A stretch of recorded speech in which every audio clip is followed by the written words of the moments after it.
This video is about the basics of Buddhism. If you're new to Buddhist practice, or just curious, or a long-time practitioner, I'll be discussing Buddhism as a practitioner, and hopefully help you get a better understanding of it. I'd like to preface by saying that I am a lay Buddhist. I don't have a doctorate in theology or hold any special religious rank.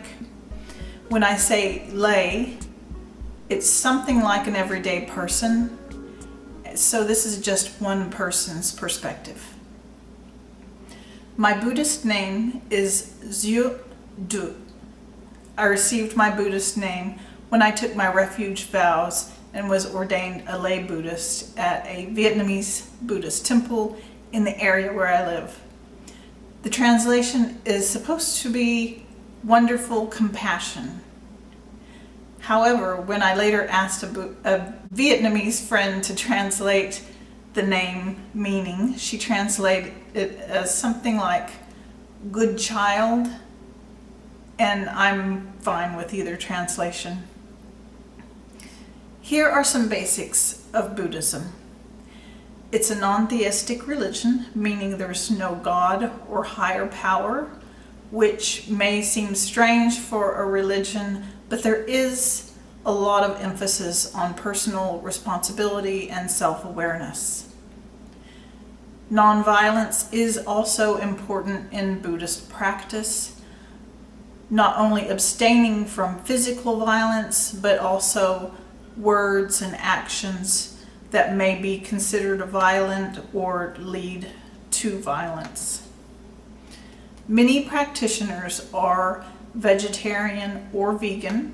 However, I have known several Buddhists who eat meat. Developing kindness and compassion are a big part of the practice. Developing awareness and self-awareness are especially key in Buddhist practice. This can be done many different ways, including through meditation and mindfulness practice. The ideas of karma and reincarnation are also taught in Buddhism. Many practitioners go to a Buddhist temple. The different temples that I've been to have vastly different types of services, so I can't tell you exactly what to expect.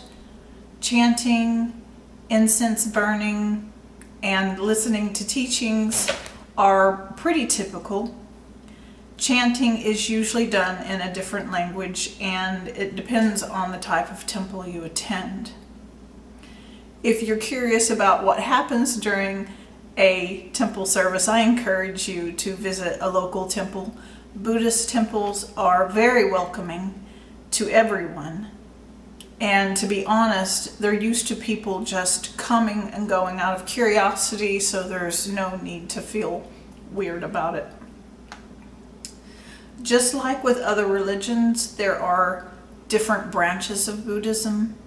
The practices don't differ much, just style or ritual on the surface. The three major types are Mahayana, Theravada, and Vajrayana. I personally practice Mahayana, and some of the sub-branches of Mahayana are Zen, Pure Land, and Tibetan Buddhism. You may wonder, if there is no God, then who or what was Buddha? There are many different variations of the story of Buddha's life. You can find them on the internet or through reading books. The most basic explanation is that Buddha was born into a privileged family and was given a sheltered and protected life. As he got older, his curiosity about the world outside of his family home grew, and so he left his family home to seek answers. When he was in the world, he encountered many different types of situations. He saw sickness, old age, death, birth, And this brought about more questions in his mind about the world, and he was very moved by what he saw. He joined up with a group of spiritual ascetics who were very strict in their practice. They did things like self-deprivation, maybe even self-harm. And so he went from the one extreme of having a life of luxury to another extreme of near destitute. He decided to wander on his own for some time, and eventually he sat under a tree called the Bodhi tree, which can also be translated as the tree of awakening.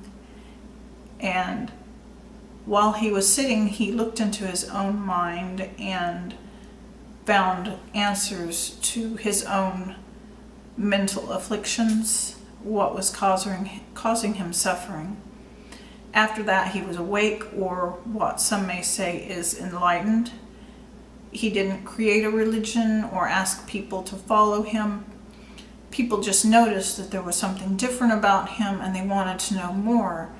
And so they went to him for teaching so that he could also teach them how to be awake. This is how he lived his life, in service to others, helping them become more self-aware, more awake. I'd like to take a moment to discuss the concept of religion. When you hear the word religion, you might think of beliefs or rules that you have to follow. You may say that if you're this religion, then you have to believe this, or because you're this religion, you can't do that. Or that's at least how I've always thought of religions. I'm not sure I would classify Buddhism to be a religion in the strictest sense of the word. I personally think of it as a spiritual practice. I'd like to talk more about my personal views about Buddhism as a practitioner in a future video. There are many books out there about Buddhism. I have recommendations, and if you asked 20 different Buddhists for recommendations, you would probably get 20 different recommendations. If you're beginning to learn about Buddhism, I recommend books written by His Holiness the Dalai Lama. He's an extraordinary person who has devoted his life to helping others understand the benefits of kindness and compassion. He presents Buddhist concepts in a very clear and open-minded way. His little books helped me a lot when I was first learning about the Buddhist path. Here are a few of them. The Dalai Lama's Book of Awakening, the Dalai Lama's Book of Wisdom, the Dalai Lama's Book of Transformation, and the Dalai Lama's Book of Love and Compassion. What I like about these books is that he gives small sections devoted to concepts in Buddhism. And when I was starting out, I would take the little book with me on break and maybe sit on a bench outside during my work hours and read a chapter or two, and then sit down and digest the information, process it, see how it applies to my own life and my understanding of it. And I really felt like these books helped me a lot. Another book that I would recommend is The Art of Happiness by Richard Cutler, that was also written with the Dalai Lama. And if you're looking for a YouTube video, maybe with a down-to-earth teaching style of Buddhism, I would recommend videos by the Venerable Robina Corton. She's an Australian nun who gives very, very down-to-earth style teachings. Being your own therapist is one of my personal favorites. And I hope this video has helped you have a better understanding of Buddhism. Like I said before, I'm just one person giving their viewpoint. I plan to discuss my Buddhist practice and own experiences in future videos, and I welcome your questions and comments. Thank you.